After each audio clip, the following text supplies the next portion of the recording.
नमस्कार साथियों, मैं देवेंद्र साहू स्वागत करता हूं आप सभी का आपके अपने यूट्यूब चैनल देवगीत क्लासेस पर। आज के क्लास में फिर से जो आपको पिछले क्लास में बताया था मैं उसी को आगे बढ़ा रहा हूं और इम्पोर्टेंट फैक्ट के बारे में मैं बात करूंगा जो कि एग्ज़ाम में बहुत ज़्यादा पूछे जाते हैं। ठीक है, तो मैं स्टार्ट कर रहा हूँ क्लास को। मैंने बताया था भारत का पश्चिम से लेकर पूर्व तक विस्तार बताया था, उत्तर से लेकर दक्षिण तक विस्तार बताया था। अब यहाँ पर क्या दिख रहा है आपको, सबसे उत्तर का जो बिंदु है भारत का, उस उत्तरतम बिंदु का नाम क्या है? तो उत्तरतम बिंदु का नाम इंदिरा कॉल है और दक्षिणतम बिंदु का नाम इंदिरा पॉइंट है। अब थोड़ा ध्यान से सुनने वाली बात है इसमें।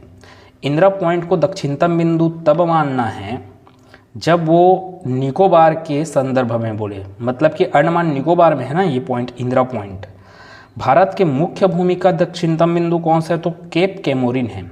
तो सिंपल से मैं ये बोल सकता हूँ कि भारत का मुख्य भूमि का उत्तरतम बिंदु इंदिरा कॉल है और दक्षिणतम बिंदु केप कैमोरिन है, जिसको हिंदी में और बोला जाता है कुमारी अंतरीप के नाम से जाना जाता है, केप कैमोरिन को, जो कि तमिलनाडु में है। अब समस्या पैदा ये होता है, जब भी वो इंदिरा कॉल ऑप्शन में देगा उस समय वो ऑप्शन में इंदिरा पॉइंट जरूर देता है। ठीक है, तो इसको याद रखने का एक तरीका, फ़ोन जब अपने पास नहीं लगता है, नेटवर्क नहीं मिलता है, तो हम क्या करते हैं, कॉल करने के लिए छत जाते हैं, मतलब कि ऊपर जाते हैं। तो ऊपर में कॉल करना है, किसको कॉल करना है? तो इंदिरा को कॉल करना है।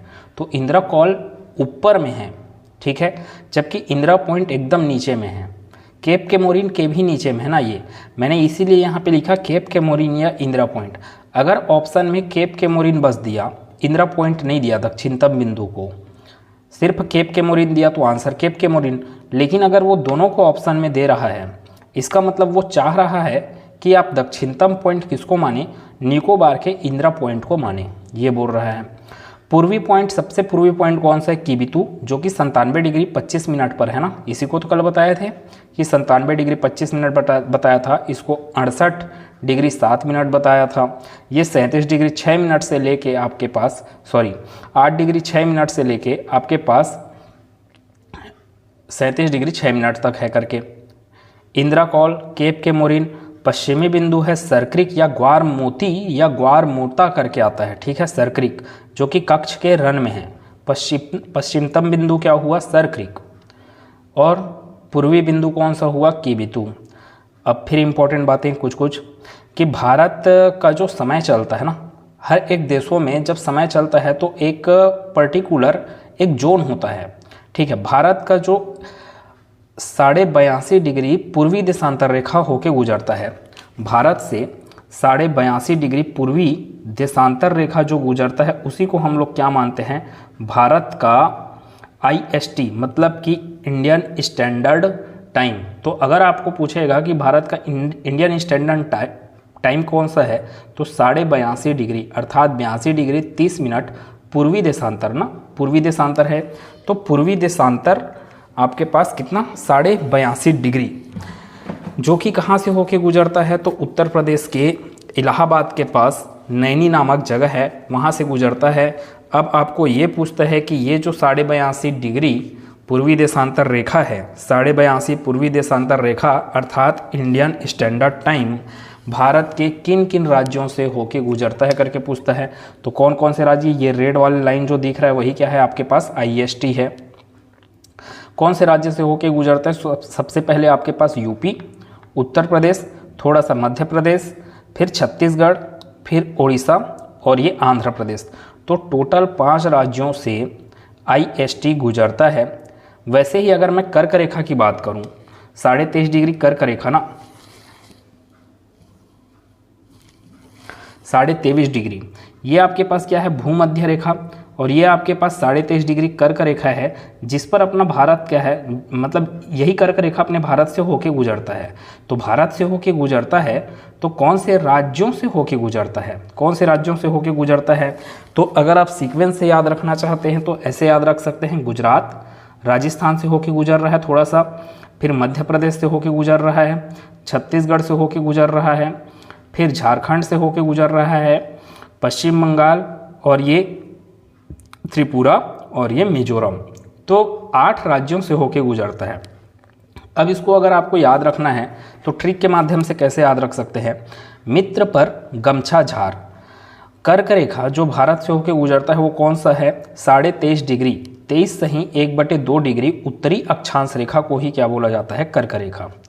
मित्र पर गमछा झार इसका ट्रिक है। मी मतलब कि मिजोरम, त्र मतलब कि त्रिपुरा, प मतलब कि पश्चिम बंगाल, र मतलब कि राजस्थान, ग से आपके गमछा झार करके आया ना, तो ग से हो गया गुजरात, म से हो गया मध्य प्रदेश और छ से हुआ छत्तीसगढ़ और झार से क्या हो गया, झारखंड। तो याद रखना ये है कि कर्क रेखा भारत के 8 राज्यों से, जबकि IST रेखा भारत के 5 राज्यों से होके गुजरता है। और इसके साथ साथ एक प्रश्न और, दोनों के दोनों किस राज्य पे एक दूसरे को प्रतिच्छेद करते हैं, तो वो राज्य कौन सा है, छत्तीसगढ़। छत्तीसगढ़ में ये दोनों रेखाएं एक दूसरे को काटती हैं अर्थात प्रतिच्छेद करती हैं। ठीक, इतनी बात। अब यहाँ पे एक ये भी प्रश्न बन सकता है कि ये कर्क रेखा भारत के किस राज्य में सर्वाधिक लंबाई से गुजरती है, तो मध्य प्रदेश में सर्वाधिक लंबाई से गुजरती है कर्क रेखा, इसको याद रखना है। फिर क्या लिखा है देखें, भारत के सबसे बड़े राज्य कौन कौन से हैं, तो सबसे बड़ा राज्य आपके पास राजस्थान। क्रम याद रखना है, यहाँ पे क्रम पूछा जाता है, जमाने के लिए पूछा जाता है कि बड़े से छोटा जमाए करके या छोटे से बड़ा जमाए करके, लेकिन एक्चुअल में यहाँ बड़े से छोटा ही पूछा जाता है आपको अधिकतर एग्जाम में। तो राजस्थान सबसे बड़ा राज्य है भारत का, उसके बाद क्षेत्रफल के अनुसार है ना, राजस्थान, फिर मध्य प्रदेश, फिर महाराष्ट्र, फिर यूपी। ऐसे आप ना अपने उंगलियों को नचा कर याद करें, राजस्थान, मध्य प्रदेश, फिर महाराष्ट्र, फिर उत्तर प्रदेश। ठीक, ये तो सबसे बड़ा हुआ राज्य क्षेत्रफल के अनुसार। अगर क्षेत्रफल के अनुसार छोटा राज्य बोलूँ तो कौन सा है, गोवा। सबसे छोटा राज्य कौन सा है, गोवा।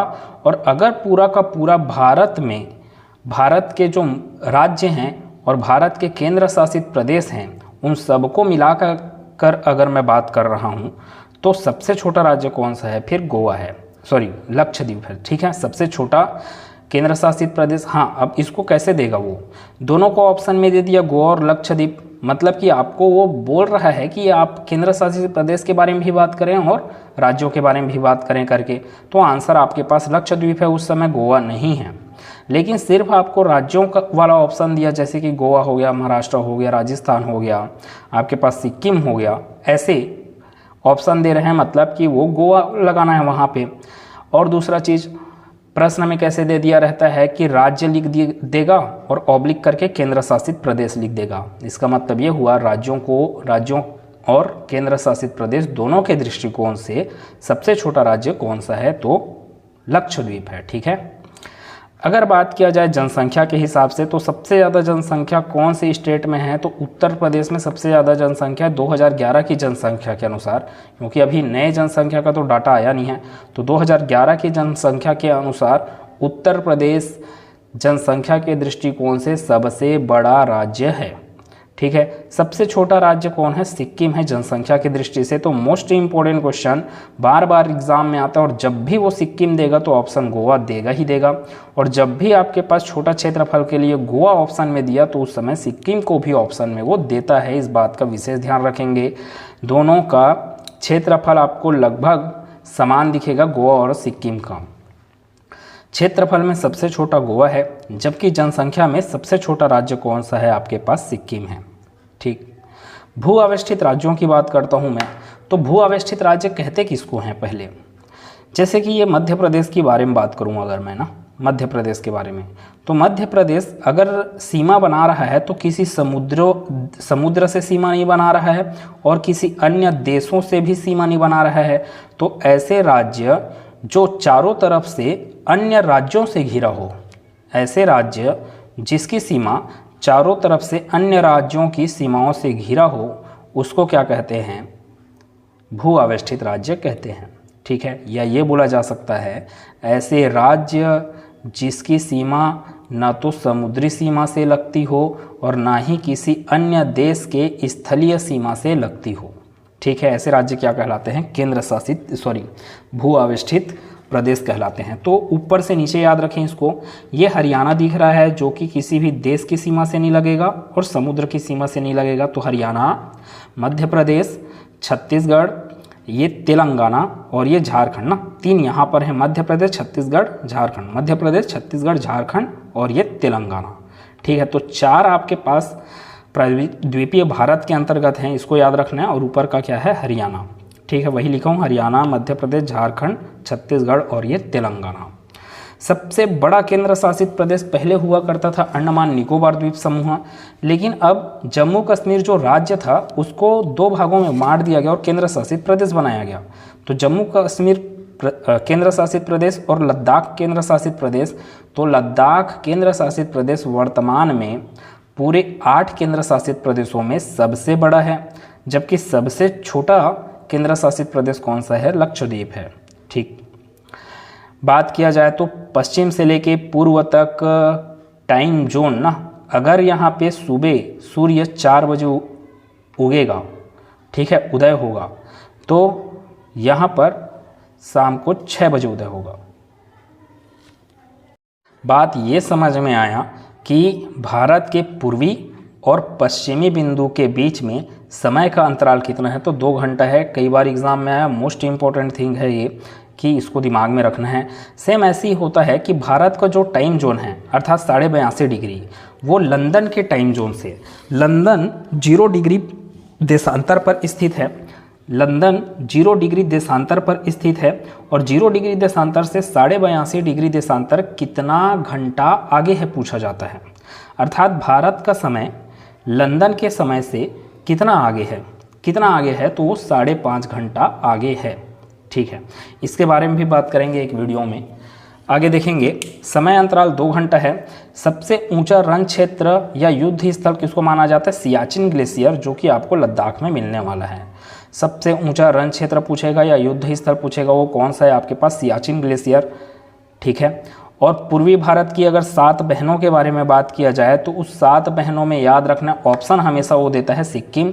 7 बहनों में कौन शामिल होता है, सिक्किम के अलावा, सिक्किम नहीं होगा ना, सिक्किम के अलावा ये 7 राज्य जो दिखे, अरुणाचल प्रदेश, नागालैंड, मणिपुर, मिजोरम, त्रिपुरा, मेघालय और असम, ये 7 राज्यों को पूर्वी भारत के 7 बहनों के नाम से जाना जाता है। ठीक है, तो इतना सारा चीज़ आपको बताया। मोस्ट इम्पॉर्टेंट ये चैप्टर यहाँ पे ख़त्म होता है। अब इसके आगे में जितना मैं आपको पढ़ाया वही मोस्ट इम्पॉर्टेंट पॉइंट थे और इन्हीं का एग्ज़ाम में आने का सबसे ज़्यादा चांसेस है। तो अच्छे से इसको रिवाइज कर करके पढ़ें। तीनों वीडियो को सारे मैं पढ़ाया हूँ जो, उसको एकदम अच्छे से पढ़ें। अगले क्लास में मिलूँगा जहाँ पे मैं इसके आगे के टॉपिक के बारे में मैं बात करूँगा। पृथ्वी के संबंध में आपसे मैं चर्चा करने वाला हूँ, क्योंकि सिलेबस में भारत एवं विश्व का भूगोल लिख के दे दिया है। तो विश्व के भूगोल एक्चुअली में पढ़ाना क्या चाहिए था, सबसे पहले पृथ्वी की गतिविधियों के बारे में बताना चाहिए था, उसके बाद भारत। लेकिन मैं भारत की स्थिति एवं विस्तार को ही चालू किया और इसके बाद हम लोग पढ़ लेंगे पृथ्वी की गतियों से संबंधित। अब ध्यान देंगे, मैं जितना भी आपको पढ़ाया, जितना भी बताया, उसको मैं यहाँ पे की पॉइंट के रूप में लिखा हूँ और एक बार जल्दी जल्दी रिवाइज़ करते हैं। ठीक, और ऐसे ही आपको रिवाइज़ करना चाहिए। की पॉइंट लिखें और उस फैक्ट को याद करें, उसको देखते ही उस फैक्ट को याद करें कि आपने पढ़ा क्या था। जैसे कि मैंने लिखा उत्तर पूर्वी गोलार्ध लिखा है, तो इस शब्द से आपको क्या समझ में आया, भारत विश्व के मानचित्र में उत्तर पूर्वी गोलार्ध में स्थित है। 32,87,263 क्या है, तो भारत का क्षेत्रफल, भारत का टोटल क्षेत्रफल कितना है, 32,87,263 वर्ग किलोमीटर है, जो कि विश्व के परसेंटेज के हिसाब से कितना परसेंटेज को धारण किया रहता है, 2.4%। ये एग्जैक्ट डाटा है, इसको अच्छे से याद रखिएगा। 2.4% धारण किया रहता है। भारत का जो आकृति है वो कैसा है, चतुष्कोणीय है, जिसमें उत्तर से लेके दक्षिण तक 3,214 किलोमीटर और पश्चिम से लेके पूर्व तक 2,933 किलोमीटर लंबाई है। अर्थात क्या समझ में आया, उत्तर से लेके दक्षिण तक की लंबाई पश्चिम से लेके पूर्व तक की लंबाई से अधिक है। ठीक है, फिर बात किया जाए अगर स्थलीय सीमा की, स्थलीय सीमा मतलब कि गुजरात से लेकर पश्चिम बंगाल तक स्थलीय सीमा कितना बनाता है भारत, तो 15,200 किलोमीटर, जिसमें आपके पास 7 देशों से सीमा बनता है, उसके बारे में भी बात करेंगे। 6100 किलोमीटर और 7,516.5, यहाँ पे 5 लिखना, 7,516.5 किलोमीटर, ये क्या है आपके पास, तो जलीय सीमा है। मुख्य भूमि की जलीय सीमा की लंबाई 6100 किलोमीटर, जबकि द्वीपों सहित जलीय सीमा की लंबाई कितना है, 7,516.5 किलोमीटर।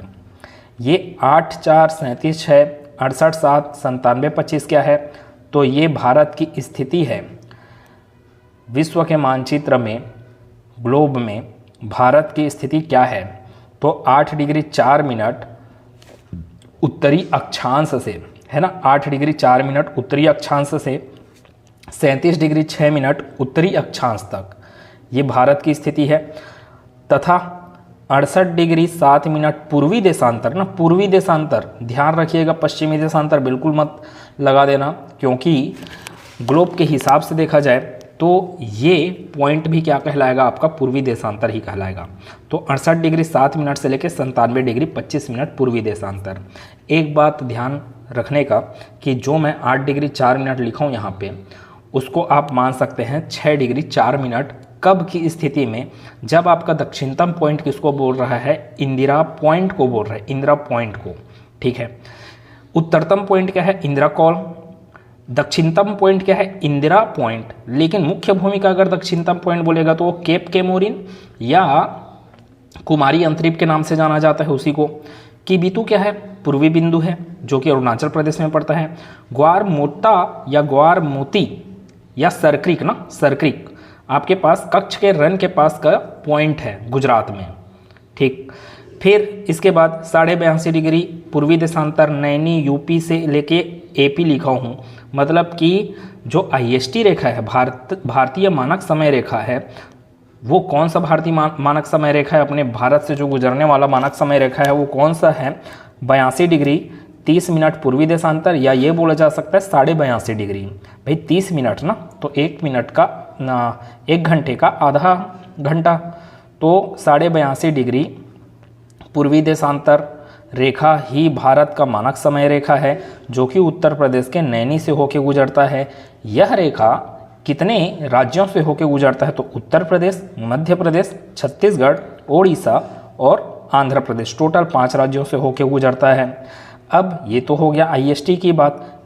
फिर उसके बाद कर्क रेखा की बात, तो सीक्वेंस से याद करना है तो GRM CJWTM, GRM CJWTM या GRM CJWTM, मतलब कि गुजरात, राजस्थान, मध्य प्रदेश, छत्तीसगढ़, झारखंड, वेस्ट बंगाल, त्रिपुरा और मिजोरम, टोटल 8 राज्य याद रखेंगे, टोटल 8 राज्य। इसके लिए ट्रिक क्या है आपके पास, मित्र पर गमछा झार।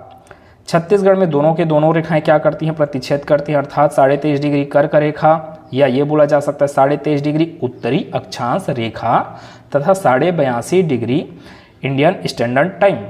कहाँ पे टच करता है एक दूसरे को, तो वो टच करता है छत्तीसगढ़ में, ठीक है।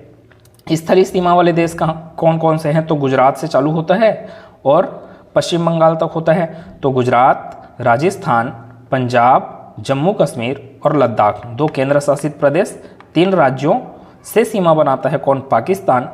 अफगानिस्तान से सीमा बनाता है सिर्फ लद्दाख। फिर अफगानिस्तान से चालू होता है चाइना, ना अफगानिस्तान से चालू होगा और यहाँ अरुणाचल प्रदेश तक। तो उससे पहले आपको पढ़ना चाहिए किसको, नेपाल के बारे में। नेपाल किससे सीमा बना रहा है, तो उत्तराखंड, उत्तर प्रदेश, ये उत्तराखंड है। अब आपको यहाँ पे मैप में इतना दिमाग में रहना चाहिए कि कौन से स्टेट के बारे में मैं बात कर रहा हूँ। मैं लिखा नहीं हूँ, मैं तो यहाँ पे मिटा दिया हूँ, स्टेट का नाम तो मिटा दिया हूँ यहाँ पे, तो ये आपके दिमाग में अच्छे से रहना चाहिए। उत्तराखंड, उत्तर प्रदेश, बिहार, पश्चिम बंगाल और सिक्किम, 5 राज्यों से सीमा बनाता है कौन, यहाँ पे जो नेपाल होता है वो, ठीक है। यहाँ पे आता है भूटान, तो भूटान, सिक्किम, पश्चिम बंगाल, असम, यहाँ पे असम मिलेगा ना, और ये अरुणाचल प्रदेश, 4 राज्यों से सीमा बनाता है। चाइना की बात किया जाए तो लद्दाख, हिमाचल प्रदेश और ये आपके पास उत्तराखंड, ठीक है। लेकिन उत्तर प्रदेश से सीमा नहीं बनाएगा क्योंकि बीच में कौन आ जाता है, नेपाल। तो 3 यहाँ से हो गए, 1 केंद्र शासित प्रदेश और 2 राज्य। फिर इधर आपके पास ये सिक्किम भी ना, सिक्किम 3 देशों की सीमा से घिरा हुआ है, सिक्किम और ये अरुणाचल प्रदेश। इन 5 जगहों से या 5 राज्यों से, जिसमें से 4 राज्य हैं और 1 केंद्र शासित प्रदेश है, उससे सीमा बनाता है कौन? चाइना।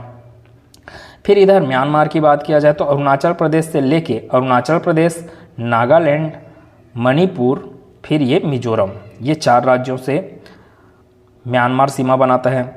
जलीय सीमा की बात करोगे तो क्लॉकवाइज चलना है करके बोला था ना मैं, क्लॉकवाइज याद रखें। तो फिर म्यांमार से चालू करें। म्यांमार, यहाँ पे बांग्लादेश, नीचे थाईलैंड आएगा, उसके नीचे इधर इंडोनेशिया आएगा, इधर यहाँ पे श्रीलंका आने वाला है, फिर इधर आपके पास मालदीव और वापस इधर क्या? पाकिस्तान। तो पाकिस्तान हो गया, बांग्लादेश हो गया, म्यांमार हो गया। ये 3 ऐसे देश हैं जो भारत से जल सीमा भी बनाते हैं और थल सीमा भी बनाते हैं। ये सब चीज़ें आपको अच्छे से समझ में तभी आएगा जब आपने इसके पहले का जो 2 वीडियो टोटल जो भी पढ़ाया आपको, वो सब चीज़ आपने पढ़ा अच्छे से तब। फिर उसके बाद क्या लिखा है? 16 स्थलीय सीमा बनाने वाले राज्य हैं। यहाँ गुजरात से चालू करेंगे और पश्चिम बंगाल तक अगर काउंट करते जाएंगे तो राज्यों में कितना आएगा? 16 राज्य रहेंगे और 2 केंद्र शासित प्रदेश। कौन सा? जम्मू कश्मीर और लद्दाख क्या करते हैं? स्थलीय सीमा बनाते हैं। जबकि जलीय सीमा की बात किया जाए तो वेस्ट बंगाल से लेके गुजरात तक टोटल 9 राज्य ना किनारों पे, जो कि जलीय सीमा बनाएंगे। और इसमें अगर मैं केंद्र शासित प्रदेशों को ऐड करूं तो यहाँ पे मिलेगा आपको अंडमान निकोबार द्वीप समूह, और यहाँ पे मिलेगा पुडुचेरी, यहाँ पे मिलेगा आपको लक्षद्वीप, और यहाँ पर दमन, दीव और आपके पास दादरा नगर हवेली, ये तीनों मिलाकर एक केंद्र शासित प्रदेश। तो टोटल 4 केंद्र शासित प्रदेश हैं जो जलीय सीमा बनाते हैं। जलीय सीमा बनाते हैं केंद्र शासित प्रदेश। टोटल कितने केंद्र शासित प्रदेश हैं? तो 8 केंद्र शासित प्रदेश हैं। ये आपके पास लद्दाख, ये केंद्र शासित प्रदेश कौन सा है? जम्मू कश्मीर। फिर उसके नीचे में चंडीगढ़ मिलेगा, और ये दिल्ली। यहाँ पे आपके पास दमन, दीव, दादरा नगर हवेली 5 हो गया टोटल। यहाँ पे लक्षद्वीप हो गया 6, फिर यहाँ पे पुडुचेरी हो गया 7, और ये लास्ट अंडमान निकोबार द्वीप समूह। ध्यान रखने वाली बात यह है कि पुडुचेरी 4 जिलों से मिलकर एक केंद्र शासित प्रदेश बनाता है, और उसके 4 जिलों की स्थिति को याद रखना है आपको कि पुडुचेरी का माहे जिला केरल में है, जबकि पुडुचेरी का यनम जिला आंध्र प्रदेश में, और खुद पुडुचेरी तथा कराईकल वो कहाँ है? तमिलनाडु में है। ठीक है। भू आवेष्टित राज्यों, सर्वाधिक तटीय सीमा और न्यूनतम तटीय सीमा के बारे में। सर्वाधिक तटीय सीमा कौन बनाता है? तो गुजरात बनाता है। गुजरात के बाद आंध्र प्रदेश, फिर उसके बाद तमिलनाडु। ये सीक्वेंस ना, ये मोस्ट इंपॉर्टेंट प्रश्न है, बहुत बार एग्जाम में पूछा गया। सर्वाधिक तटीय सीमा बनाने वाला राज्य कौन सा है? गुजरात, फिर आंध्र प्रदेश, फिर उसके बाद तमिलनाडु। ठीक है। सर्वाधिक तटीय सीमा और न्यूनतम तटीय सीमा हो गया। भू आवेष्टित राज्य कितने हैं? तो 5 भू आवेष्टित राज्य होते हैं, जिसमें से सबसे पहले आपको पढ़ना चाहिए किसके बारे में? हरियाणा। फिर उसके बाद बीचों बीच 4 राज्य, मध्य प्रदेश, छत्तीसगढ़ और ये झारखंड, और ये लास्ट कौन सा? तेलंगाना। ये भू आवेष्टित राज्य जो ना तो किसी देश की सीमा से लगते हैं और ना ही किसी समुद्री सीमा से लगते हैं। सेम चीज़ें मैं छत्तीसगढ़ के लिए भी पढ़ाने वाला हूँ, तो इस टॉपिक के बाद छत्तीसगढ़ की स्थिति हम विस्तार के बारे में डिस्कस करेंगे। सीमा निर्धारण वाले नाम क्या क्या हैं? तो भारत और पाकिस्तान के बीच, या भारत और बांग्लादेश के बीच के सीमा का नाम क्या है? तो रेडक्लिफ रेखा। सर रेडक्लिफ के द्वारा ये सीमा का निर्धारण किया गया था, इसलिए ये रेडक्लिफ रेखा। भारत और अफगानिस्तान के बीच डुरंड रेखा। भारत और चाइना के बीच में मैकमोहन रेखा। भारत और नेपाल के बीच में काली नदी सीमा बनाती है। भारत और म्यांमार के बीच में इरावदी नदी या फिर पटकोई की पहाड़ियाँ। ठीक है, याद रखेंगे इसको अच्छे से। भारत और श्रीलंका के बीच में बातें आएगा, तो भारत और श्रीलंका के बीच में पाक जल संधि, तो पाक शब्द से पाकिस्तान नहीं लेना है, पाक जल संधि भारत और श्रीलंका को आपस में जोड़े हुए है। इसके बारे में और बताता हूँ, थोड़ा सा ध्यान से देखिएगा, स्क्रीन में आपको दिख रहा होगा। भारत एवं श्रीलंका पाक जल संधि द्वारा आपस में जुड़े हुए हैं। भारत के तमिलनाडु एवं श्रीलंका के मध्य एडम ब्रिज है, भारत और श्रीलंका के बीच में ही एडम ब्रिज है, और पंबन द्वीप जो है ना उस एडम ब्रिज का ही हिस्सा है। एडम ब्रिज की शुरुआत कहाँ से हो जाता है, तो धनुषकोटी नामक स्थान से होता है। ये हुआ भारत और श्रीलंका के बारे में। फिर इसके बाद क्या लिखा, सीमा निर्धारण नाम हो गया। केंद्र शासित प्रदेशों में सबसे बड़ा केंद्र शासित प्रदेश की बात किया जाएगा तो लद्दाख है, सबसे बड़ा केंद्र शासित प्रदेश लद्दाख, सबसे छोटा आपके पास लक्षद्वीप। फिर इसके बाद पूर्वी व पश्चिमी बिंदु के बीच समय अंतराल, तो यहाँ से लेकर यहाँ तक जो बिंदुएं हैं उनके बीच में समय का अंतराल कितना है, तो 2 घंटे का। अर्थात यहाँ पे अगर 4 बजे सुबह हो रहा है तो यहाँ पे क्या होगा, 6 बजे सुबह होगा। याद रखिएगा, भारत में अरुणाचल प्रदेश ही एक ऐसा पहला राज्य है जहाँ पर सूर्योदय सबसे पहले होता है। तो भारत के कौन से राज्य में सबसे पहले सूर्योदय होता है, तो अरुणाचल प्रदेश में। लद्दाख हो गया, अरुणाचल प्रदेश हो गया, वेस्ट बंगाल हो गया, ये 3 देशों की सीमा बनाते हैं। लद्दाख आपका पाकिस्तान, अफगानिस्तान, चाइना से बनाएगा। अरुणाचल प्रदेश किससे किससे, चाइना है उधर, यहाँ पे भूटान और इधर म्यांमार, तो 3 देशों की सीमा से ये सीमा बनाता है, 3 देशों से। वेस्ट बंगाल आपके पास, वेस्ट बंगाल इधर आपके पास नेपाल, इधर आपके पास भूटान और इधर आपके पास बांग्लादेश। अब यहीं पे एक बात किया जाए कि सबसे ज़्यादा सीमा बनाने वाले पड़ोसी देश कौन से हैं, भारत से सबसे लंबा सीमा बनाने वाले पड़ोसी देश कौन से हैं, तो उसके लिए ट्रिक बताया था बचपन में, MBA किया। ब से बांग्लादेश, च से चाइना, प से पाकिस्तान, न से नेपाल, M से म्यांमार, B से आपके पास भूटान और A से अफगानिस्तान। अर्थात सबसे कम सीमा बनाता है अफगानिस्तान, सबसे अधिक सीमा बनाता है बांग्लादेश। मोस्ट इंपॉर्टेंट क्वेश्चन है, इसको आपको ना क्रम से पूछता है, बार बार क्रम से पूछता है इसको। फिर इसके बाद सिक्किम एक ऐसा राज्य है जो 3 देशों से घिरा होने के साथ साथ सिर्फ और सिर्फ एक भारतीय राज्य से घिरा हुआ होता है। सिक्किम इधर नेपाल हो गया, भूटान हो गया, ऊपर में चाइना हो गया, ये 3 देशों से घिरा हुआ है और साथ सिर्फ एक भारतीय राज्य से घिरा हुआ है सिक्किम। फिर इसके बाद शुष्क मरुस्थल या सफ़ेद मरुस्थल के नाम से किसको जाना जाता है, तो लद्दाख के लेह को सफ़ेद मरुस्थल या शुष्क मरुस्थल के नाम से जाना जाता है। सियाचिन ग्लेशियर के बारे में मैं आपको क्या पढ़ाया था कि सियाचिन ग्लेशियर विश्व का सबसे ऊंचा युद्ध स्थल है या सबसे ऊंचा रण क्षेत्र है। अब यहाँ पे मैप में और क्या क्या लिखा हूँ, राजस्थान को सबसे बड़ा लिखा हूँ, अर्थात क्षेत्रफल के दृष्टिकोण से राजस्थान सबसे बड़ा राज्य है। क्षेत्रफल की दृष्टि से गोवा सबसे छोटा राज्य है। फिर उसके बाद सर्वाधिक जनसंख्या की बात किया जाए तो उत्तर प्रदेश में सर्वाधिक जनसंख्या है। सबसे कम जनसंख्या की बात किया जाए तो सिक्किम में सबसे कम जनसंख्या है। अच्छे से याद रखिएगा, जब बोलेगा क्षेत्रफल में सबसे छोटा तो आंसर आएगा गोवा, क्षेत्रफल में सबसे छोटा बोलेगा तो आंसर क्या आएगा आपके पास, सिक्किम आएगा। ठीक है, 7 बहनों के बारे में, तो पूर्वी भारत की 7 बहनें किनको बोला जाता है, अरुणाचल प्रदेश से लेकर एक बार क्लॉकवाइज घूम के आप वापस अरुणाचल प्रदेश पहुँचो, मतलब कि असम तक, तो अरुणाचल प्रदेश, नागालैंड, मणिपुर, मिजोरम, त्रिपुरा, असम, और असम हो गया ना, ठीक है, और यहाँ पे मेघालय और ये असम, ये 7 राज्य हैं जिनको पूर्वी भारत की 7 बहनें बोला जाता है। इनमें हमेशा आपको अगर पूर्वी भारत की 7 बहनें बोलेगा तो आपको हमेशा ऑप्शन में क्या देता है, वो सिक्किम देता है, तो उससे कंफ्यूज नहीं होना है। सिक्किम को 7 बहनों में शामिल नहीं किया जाता है, याद रखिएगा। तो मैं आपको पूरा का पूरा इन चीज़ों को रिवाइज़ कराया अच्छे से, आपको जितना पढ़ाया गया था उन चीज़ों को यहाँ पे रिवाइज़ कराया, और ये चीज़ें आपको तभी समझ में आएगा जब पुराने मैं जो पढ़ाया हूँ या आप कहीं से भी उन चीज़ों को पढ़े हुए हैं तब। अगले वीडियो में मैं मिलूँगा जहाँ पे मैं छत्तीसगढ़ की स्थिति एवं विस्तार के बारे में बात करूँगा। मिलेंगे अगले क्लास में, धन्यवाद।